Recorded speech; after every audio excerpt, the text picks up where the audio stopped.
The book that we are reading today, in order to reach enlightenment, complete enlightenment, is known as The Words of My Perfect Master. And the chapter that we are covering is the principal chapter is flaws, defects of samsara, and we are covering through hell beings at the moment, and particularly we are going through, out of the 18 different types of hell beings, we are covering what is called the ephemeral hell realm. Okay, so like usual, I will go through the book and then I will explain when it's necessary. The ephemeral hells exist in all sorts of different locations, and the sufferings experienced in them also vary considerably.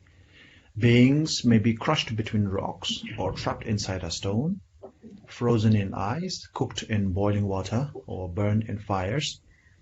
Some feel that when someone is cutting a tree, they are the tree, having their limbs chopped off.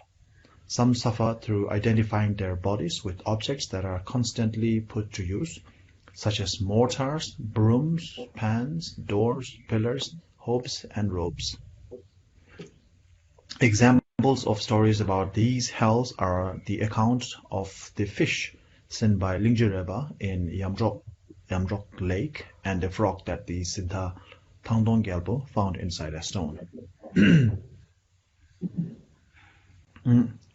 So the ephemeral hell beings, or the hell realms, are, out of the 18 hell realms, they are regarded as the lightest of the punishments, lightest of the all hell realms. And so we will see how light the punishment is now. Và tất cả các chúng sinh ở trong địa ngục phù du cũng như là trong 18 tầng địa ngục thì được gọi là một cái cuộc sống bị đọa đầy, hay là một cái cuộc sống mà bị trừng phạt. Và chúng ta sẽ tiếp theo chúng ta sẽ nhìn thấy xem là cái cuộc sống đó nó đau khổ ra làm sao.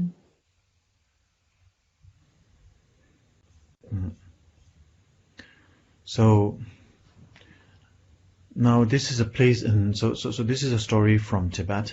So Yuzong Momo, the blue turquoise lake, appeared while the Dakini Yeshe Tsogyal was meditating in Yamdok. So Yeshe Tsogyal is the one of the two consorts of Padmasambhava, Guru Rinpoche, and she was meditating in the Yamdok Tso in Tibet. And while she was meditating, there appeared Dakini. The blue turquoise lake is supposed to have appeared to the consort of Guru Rinpoche H.E.Siling while she was meditating at Yamdok. So when a piece of pure gold thrown by a Pombo Pombo is a practitioner of prehistoric or indigenous religion of Tibet. So the implication here is that maybe the Pombo was trying to intimidate the Khandwe H.E.Siling or the consort of Guru Rinpoche. So anyway, so the Pombo was transformed into water. It is one of the 4 famous lakes of Tibet, and is so long that to get from its head at Lung Kangchen to where it ends at Zemaguru is a walk of several days. So this is the story of how the blue turquoise lake came about.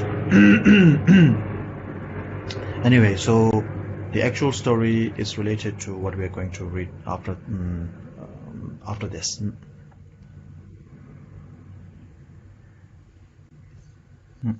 So one day, the great Siddha Lingzhi was looking into this lake, the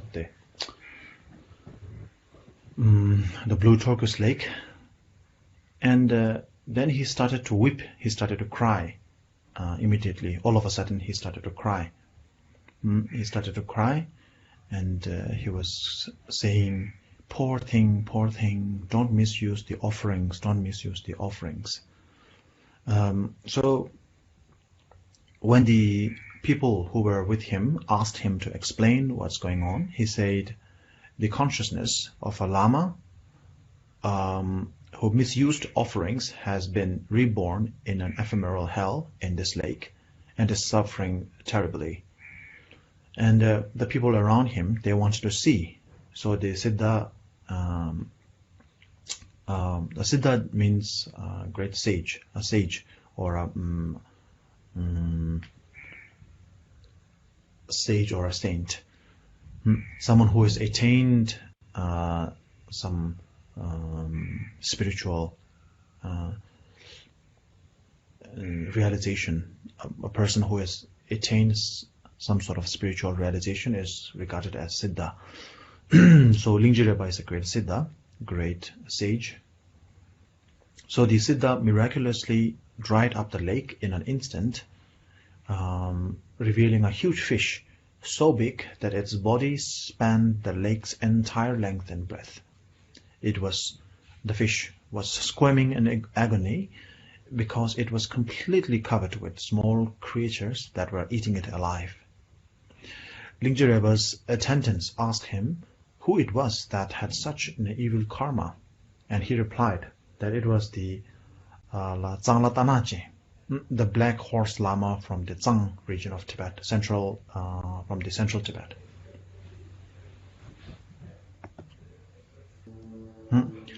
So Zang Tanache basically means Tana means Tanabo, black horse, Lama, and Zang is a region in central Tibet. So the Black Horse Lama from central Tibet, the Zang region of central Tibet. So, so this particular Lama, Zang Tanache, I think that's not his real name, but it's a title that was bestowed to him by his followers. So Zang Tanache was a Lama whose speech had great power and blessing. So a mere glance from him was enough to cure someone troubled by spirits. So when you have trouble from black magic and evil spirits, that Lama would come and just look at the person who is affected by the evil spirits, and immediately all the spirits would run away. So he's such a powerful sort of tantric master. For this reason, he was highly venerated in the 4 provinces of U and Zang. So this is also, a certain region, another region in the central region of Uzang in Tibet is divided into 4 provinces. So he's highly venerated in the 4 provinces of U and Zang. But when he performed the transference of consciousness at the funeral ceremonies, which is the the transference, the poa, the transferring of the consciousness of a dying body to that of a Pure Land. For each pet, so when you transfer the body, so there is a certain ritual associated with it, and out of the and in order to as a sign of the consciousness leaving from the body to the Pure Land, the master would say pet. So for each pet that he utters, he would take as payment a large number of the horses and cattle belonging to the deceased, and that's why he's also known as the Zang Tanache, the Black Horse Lama from Zang, because he always takes a large portion of horses and cattle belonging to the family of the deceased. So this person, this Lama, known as the Zang Tanache, the Black Horse Lama from Zang, because he took so much, he abused his spiritual powers and misused them, and took a lot of offerings as a payment for his work, and because of that he was born in the Ephemeral Hells as a large fish that is being consumed by other small fishes, which to whom he owes a lot of a huge debt, and that he has to pay them by flesh. So another instance is the Mahasiddha Tongkhor Rinpoche, the great sage Tongkhor Rinpoche. Tongkhor Rinpoche is an emanation of Chenrezig, and also one of the predecessors of His Holiness. So Tongkhor Rinpoche, from an ordinary perspective, he is a very old man.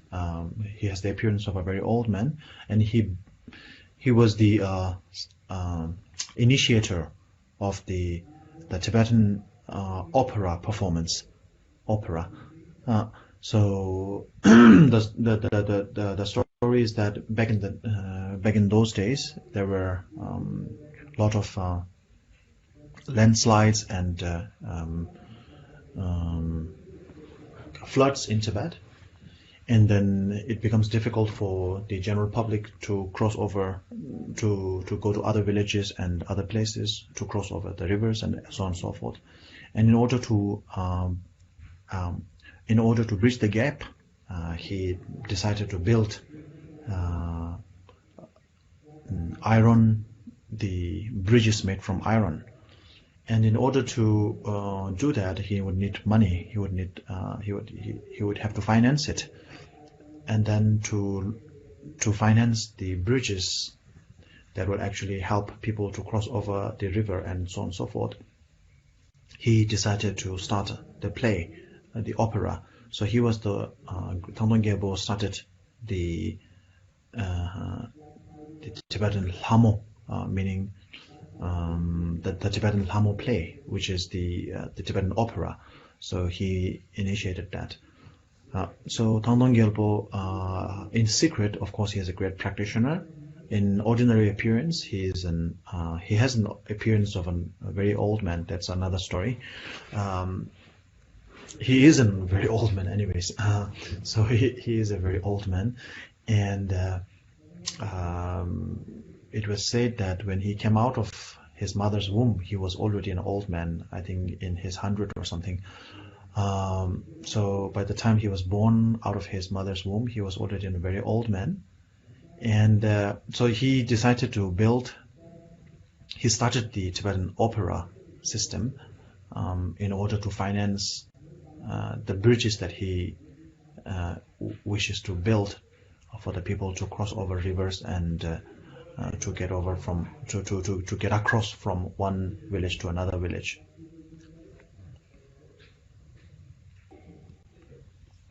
So one day the Tongkhor Rinpoche was practicing the yoga exercises of the channels and energies on a huge rock.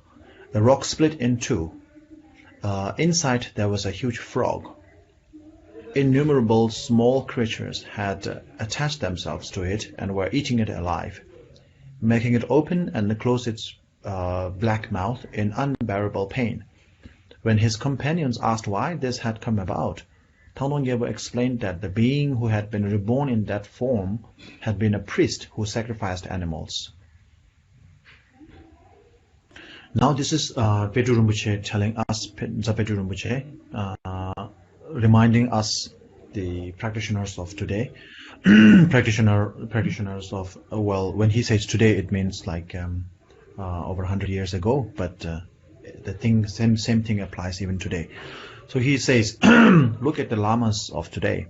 Each time a patron kills a nice fat sheep and cooks up the gullet, kidneys and other organs, along with the meat and blood, serving it piled up with the still quivering ribs of a yak, our lamas pull the shawl of their robes over their heads and suck away at the entrails like babies at their mother's breast.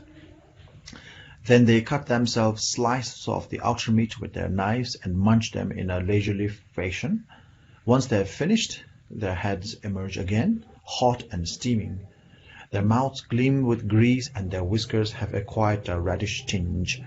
But they will have a big problem in their next life, in one of the ephemeral hells, when they have to pay back with their own bodies all that they have eaten so many times in this life.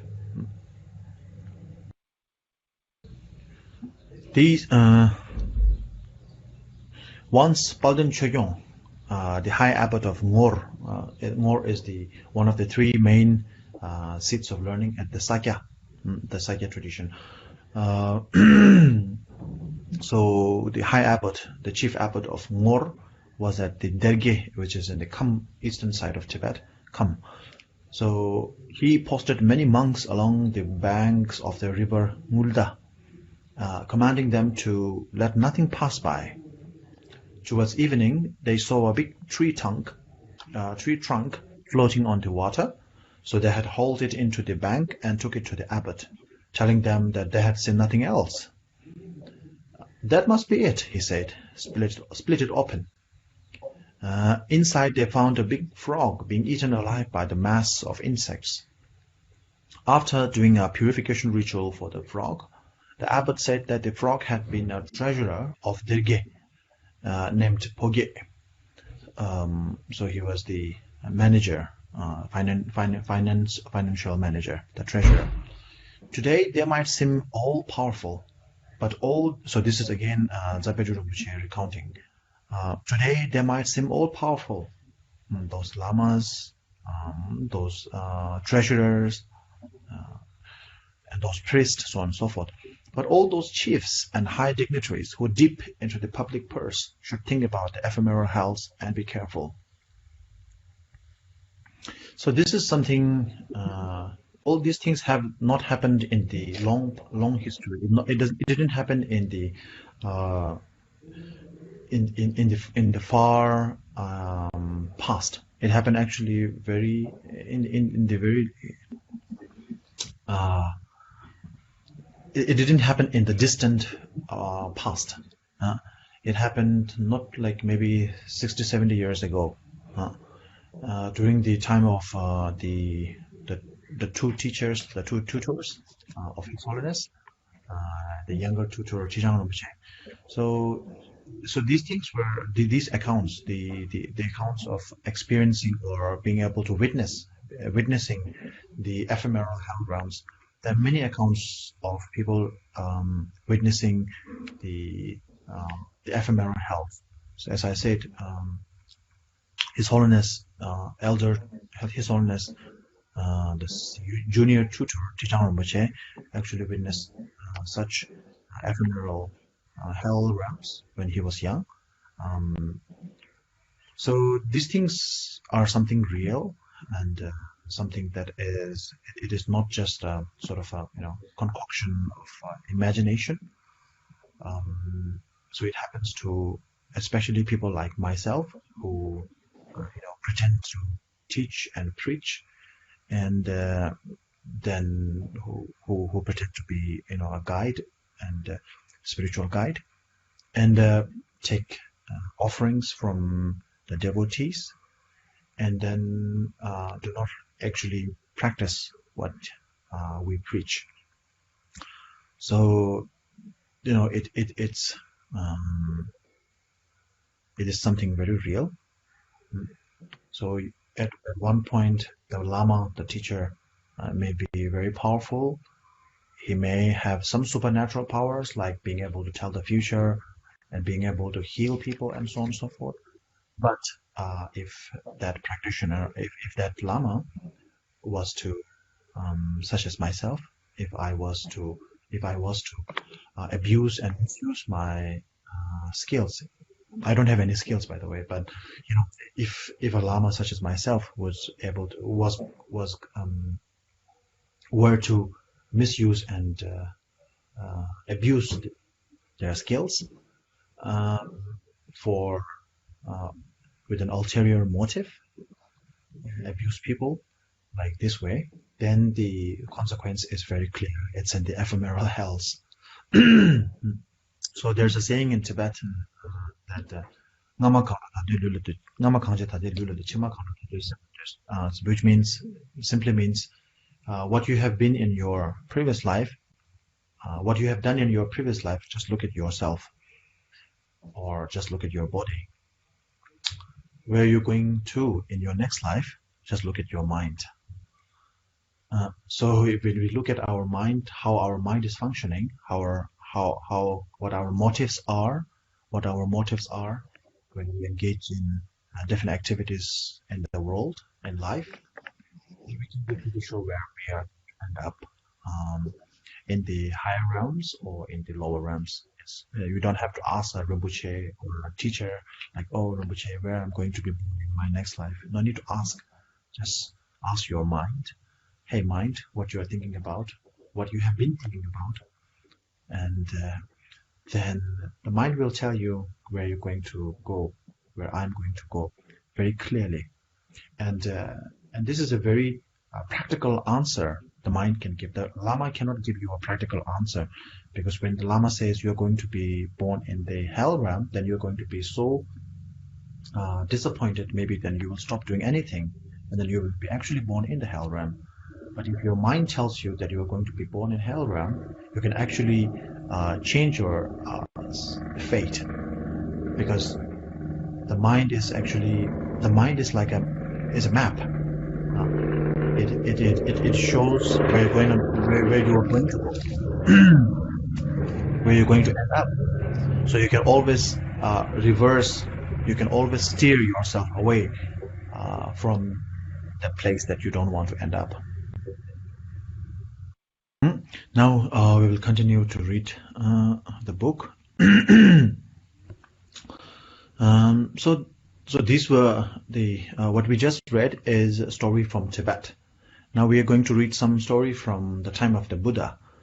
At the time of the Buddha, there was a village butcher who made a vow never to kill animals at night. He was reborn in an ephemeral hell. At night his pleasure knew no bounds. He lived in a beautiful mansion with 4 lovely women, plying him with food and drinks and other pleasures. During the day, however, the walls of the house would transform into blazing hot metal, and the 4 women into terrifying brown dogs who fed on his body. What happens is that why would the butcher vow not to kill in the nighttime? So there's a reason behind that, is that sometimes as a skillful means, the teacher suggests that, for some people, they live as a butcher. Some people's livelihood depends entirely on killing other sentient beings. And for those people, if you tell them to stop that work, then they would starve to death. Especially during the Buddha's time, people do what their parents do. So that's how the caste system in India started, anyways. So if your father is a butcher, then you are also a butcher. So the tradesmanship is actually passed down from father to the son. So it's kept within the family. So if you are a goldsmith, the secret of carving and making beautiful jewelries would not be shared outside of the family. So only the son will know. So so if you're a chef, then your son will be a chef, and your son's son will be a chef, and you will never be another person. If you are a warrior, you were always a warrior. So that sort of whatever job you do, whatever career or profession that you are into, your descendants will also choose the same thing. So for that, so nothing else. And if you are going to learn any other trade, nobody will teach you, because that's a family secret. So therefore, a butcher's son will always be a butcher. And if you are to tell the butcher not to kill an animal, then the butcher will starve to death, and that is also something inappropriate. If you kill someone else to save another person, that doesn't serve the purpose, anyways. So what some of the skillful masters did was that, okay, I know you have a livelihood, so you cannot stop killing animals, but at least stop killing animals in the nighttime, because at nighttime you sleep anyway, so you are not killing any animals in the nighttime. But what you are going to do is you take a vow. You take a vow that you will not kill animals in the nighttime. So you cannot kill animals to absent to take abstinence from killing animals at all is impossible for you. I understand that. So therefore, why don't you stop killing animals in the nighttime when you sleep? So do you take a vow? So because when you take a vow, whether it's a monastic vow, whether it's a layperson's vow, it's very powerful, very powerful.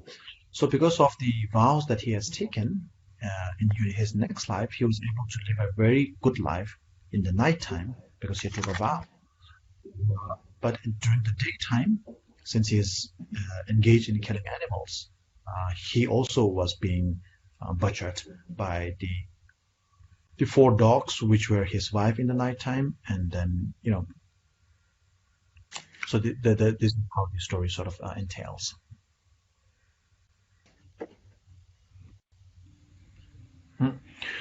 Now, continue to read the book.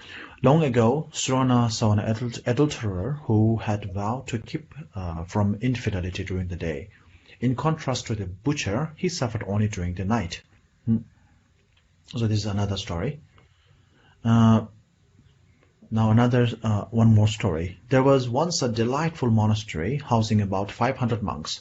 When the bell rang around midday and the monks gathered to eat, the monastery would turn into a house of burning metal. The monks' begging bowls, cups, and so forth would change into weapons, and the monks would beat each other with them. Once the lunch hour had ended, they would separate and take their places again. In the days of the Buddha Kashyapa, Kashyapa is the Buddha that preceded Shakyamuni Buddha. So in this eon there will be 1000 Buddhas, right? So Shakyamuni is the 4th one, Gautama Buddha is the 4th one, and Kashyapa is the 3rd one. So during the time of the Buddha Kashyapa, many monks had argued at the time of the midday meal, and this was the fully ripened effect, meaning this is their karma. Continue from the book. These 8 hot hells, 8 cold hells, the neighboring hells, and the ephemeral hells are together called the 18 hell realms. Carefully study their numbers, the length of time spent in them, their sufferings, and the causes of being born there, and meditate with compassion on the beings born in them. Strive to ensure that no one, neither yourself nor anyone else, is ever born in those realms. If you are content just to listen and know all this intellectually, without making it a living experience, a living practice, you will just become one of those obdurate, meaning stubborn, and arrogant practitioners, criticized by sublime beings and condemned by the wise. There was once a monk whose conduct was exemplary, but whose pride was enormous. He came to visit Siling Rinpoche, who asked him what Dharma he knew. He said, the monks told Siling Rinpoche, I have listened to many teachings. So he's boasting, he's very boastful. I've listened to many teachings. I've in today's time, there are people who say, oh, I've attended this teaching, that teaching, I've done the Ngondro and this and that. I've done so many things.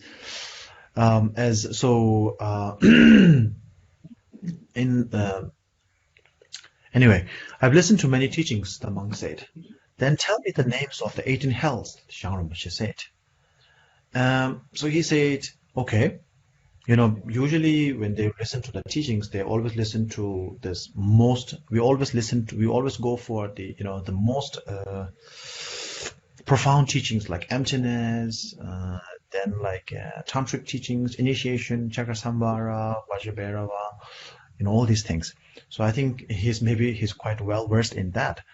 And Siling Rinpoche actually knew that, and he didn't ask the monk about these kind of the profound teachings, but he said, tell me about the 18 hells.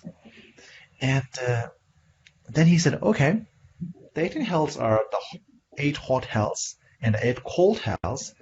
That makes 16. 8 plus 8 is 16. And 16 plus 2, right? So you need 2 more. Let's add the black and the red head karmapas. And so he was not being disrespectful to the karmapas, saying they are in the hell realm or anything like that. But what he was saying is he forgot the name. He actually doesn't remember. He didn't pay attention to the basics. And he doesn't remember the names of the ephemeral hells and the neighboring hells. He knows the hot and the cold. That's all. The hot hell and the cold hell. It's easy to remember hot and cold. They are contrast. And then he doesn't remember the ephemeral hells and the neighboring hells.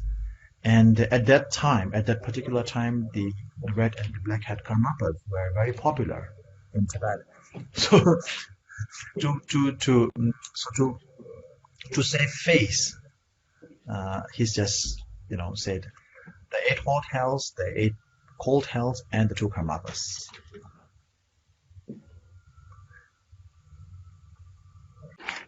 So this concludes the teaching today, and Q&A, please.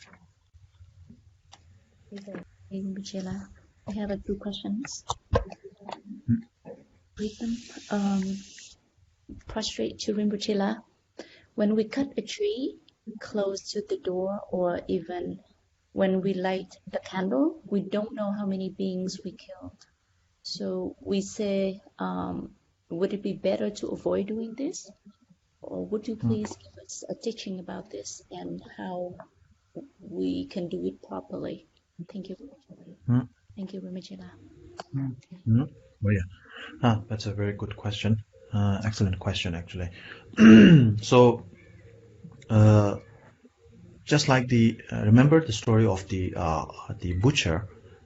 So if he doesn't kill animal, he will die of hunger. He will die of hunger. So the skillful masters of that time told him to, cut down a little bit, like cut down his evil deeds by half, which is not to kill in the nighttime. So the story implies that if you ask the hunter, the butcher, not to kill, then he would starve to death. Similarly, if you don't cut a tree, not close the door, because that actually endangers other sentient beings. Actually, the same goes with. I think I told that story like 2 weeks ago about using the sanitizer. Using the vaccine, using the sanitizer, and also when we boil water, we are killing germs not by hundreds, but by thousands and millions. So when we use the soap to clean our hands, we are killing animals, sentient beings by millions. So so we have to do something that is a reachable goal, an attainable goal. So what this is the solution here is called something called conscious living, being aware, being aware and being conscious of the surroundings. So whenever you are using, when you are boiling water, be conscious that you are killing hundreds of thousands of germs and pray for them. People boil water all the time. People kill animals and sentient beings all the time, but nobody prays. But you are praying. So the water is going to be boiled anyways. Animals are going to be killed anyways. But the animals that you eat, the water that you drink from the water that you have boiled, actually you generate compassion towards them. They are receiving your love, your kindness. Make sure that they receive your loving kindness, your compassion, your prayers, right? And when you eat, that's the reason when we pray, when we eat, because this is also a part of conscious eating. So conscious living applies to any activity that you do in your life, from the moment you wake up in the morning to the time when you sleep, the bed that you are sleeping on, the house that you are living. Millions of insects, living beings were killed to build the house that you were living in. And sometimes if you're living in the city area, sometimes like number of poor people were driven out of the from the slum from the place, and then developers, real estate developers, built large structures on it. So many people lost their lives, many people lost their homes in order for you to be living in that place.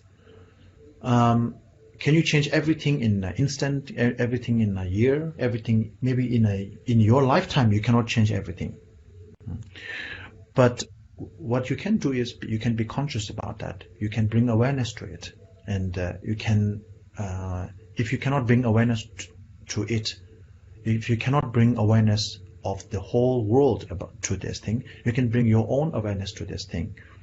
So when you are eating, be aware, be conscious that the food that you are eating comes from so many sources. You know, that grain of rice, people think that when they're being vegetarian, you know, they're living a very clean life. But the rice that you are eating actually comes from the soil, and then they have to put the insecticide to kill the germs. Thousands of germs were killed. And then in the process of the grains being brought from the farm to your to the store near to you, the logistics, if you think about the logistics, the truck driver and everything, how long the journey was, and in that passage of time, how many other sentient beings had to give up their life for you. So you cannot stop all of these things, but you have to be conscious. Being conscious of this is very important. So another thing was there's a saying, you know, when we talk about karma, there's two type of actually there are many types of karma. So this I'm going to talk about two very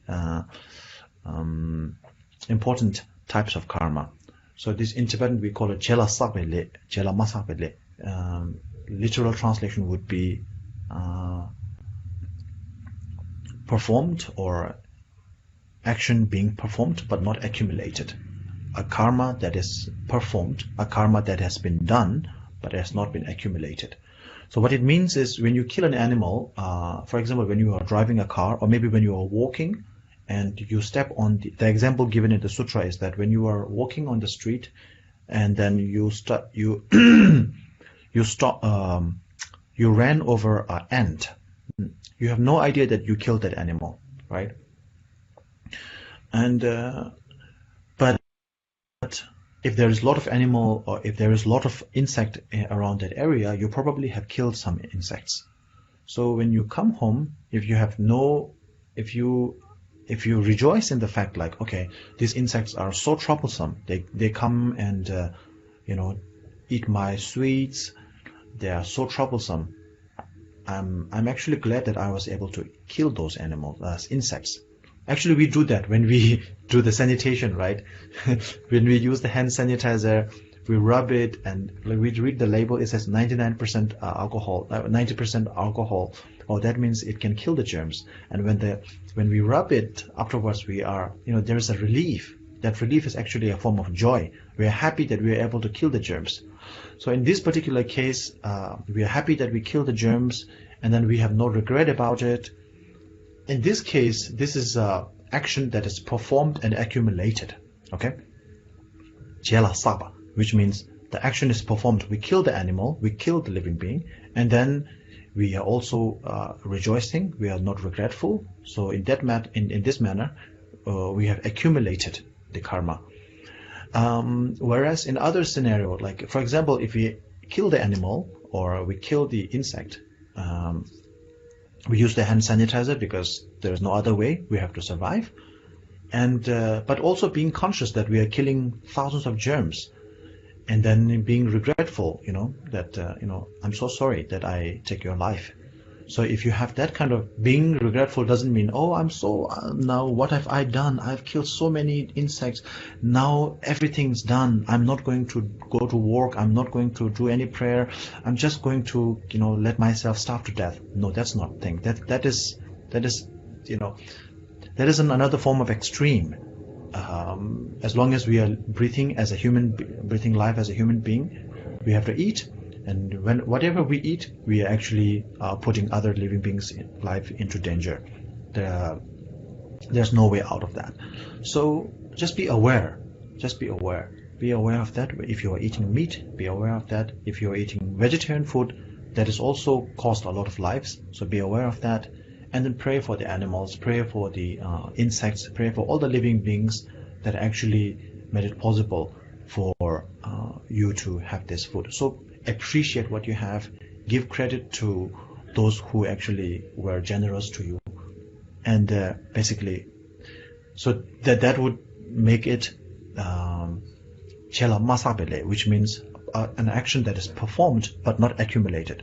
So a karma, this is not a full-fledged karma, meaning the result will be, the consequences will be less.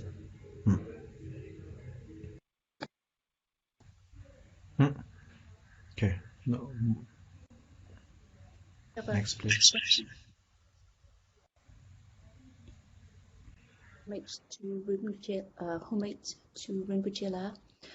In Vietnamese culture, people often offer exotic foods to the Buddhas as well as the ancestors or grandparents. After the ceremony, the items are considered to be the most precious and are divided among the elderly and children and the people who are most respected or loved, and ourselves.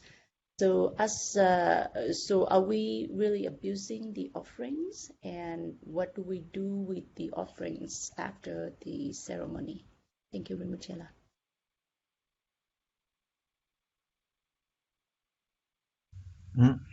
Absolutely not. You're not abusing the offerings. If you consume if you take the offerings, you're actually not wasting them. You are actually putting them into proper use. So in the Tibetan, in the Tibetan Buddhist tradition, we have what is known as the Gana Chakra, or Gana Chakra is a Sanskrit word, which means the Tsok offerings. So we offer the Tsok to the Guru and the merit field, and after offering the Tsok, we will consume the Tsok that is being offered. So there is nothing wrong with doing that. Actually, in today's time, instead of throwing away and just misusing, just throwing and wasting them away, it's better to consume it. Yeah. And if you cannot eat all of them, you can give that to people who have shortage of food. Okay. Next. That's all for today, Rinpoche. So someone here asked, what is the mantra should we do when we are knowingly killing animals? I think it's unknowingly, right? Anyway, so one solution, that there was a question in the list. So anyway, the answer is, of course, there's no particular mantra that you recite when you are knowingly and consciously killing an animal, except what is long practiced in Tibet is that when we kill an animal, and in the nomadic regions, the animals are our sustenance, so we rely on that. So when we kill the animal in general, we recite the Mani Om Mani Padme Hum, and also Om Ami Deva Shri, which is the mantra of Amitabha Buddha. So that we consciously kill the animal. So we know that the animal is being killed. We are going to consume it. We give the animal. Actually, we give the Manirilpu, the pill, the holy pills, and then we also recite the mantra, and then we kill the animal. So if you are consciously killing someone, then you can recite the Om Mani Padme Hum, and which is the Genresic mantra of compassion. And I have no other choice but to kill you. But it is such a pitiful state, and I am also in a pitiful state because I cannot survive without killing you. And for that, I generate compassion. I generate pityness towards myself, and compassion towards the other sentient beings. And then also I wish that you will be reborn in the heavenly realm, Pure Land of Amitabha Buddha, or the Pure Land of in your next life you'll be born in the Amitabha Buddha's Pure Land, and throughout your future lives you will be liberated out of samsara. So for that matter, I pray to Tara Om Dare Tudare Ture Soha, which is the liberator. Tara Om Dare Tudare Ture Soha. Now another thing is, if you look at the messages, I have sent 2 mantras.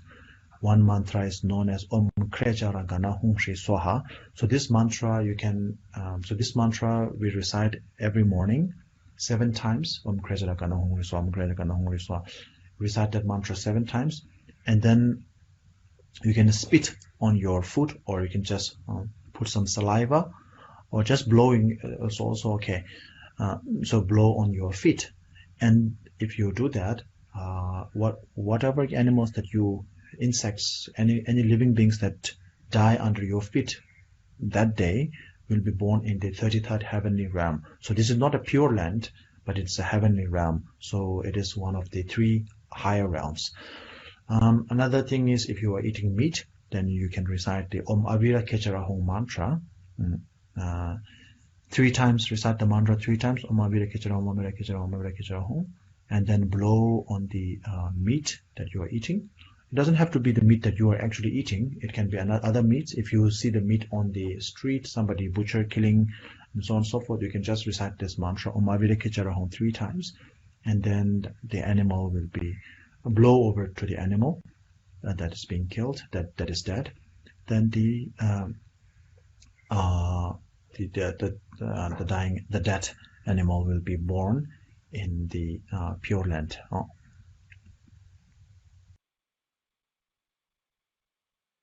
Okay. Now let's go for the dedication. Gewa ye nyodo da lama sangye ndrogyo ndrowa jijang ma de ma kege san la ge bara jo janjo semjo rembo je ma ye ba na ma ge gyoro je ge ba nyamba me bara yang kone